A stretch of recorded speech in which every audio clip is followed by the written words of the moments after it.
Gibran Raka Buming Raka, saudara, soal DPD PSI Solo yang melaporkan penghina istrinya ke media sosial, di media sosial maksud kami kepada polisi. Putra sulung Presiden Jokowi ini tak mau ambil pusing.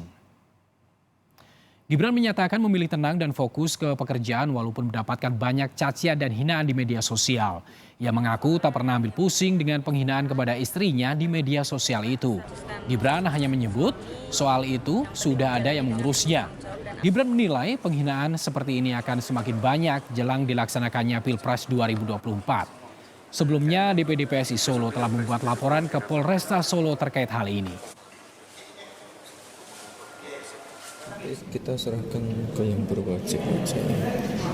Berarti mempersilahkan PSI untuk melaporkan? Ya silakan. Apa mas? Ya silahkan aja. Kita serahkan ke yang berwajib.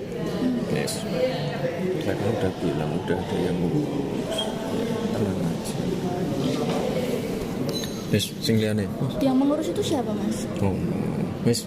Dari Akhir timnya? ini banyak ya mas yang seperti itu. Yang Tak kok ndempen oke. tapi jumlahnya semakin meningkat mas akhir-akhir ini. Ya kan mendekati Pilpres.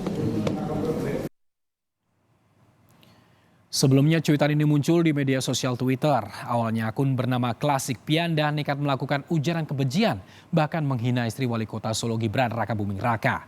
Melihat cuitan tersebut, Gibran pun langsung meresponnya. Bukannya berhenti, ancaman justru muncul hingga membuat warganet geram.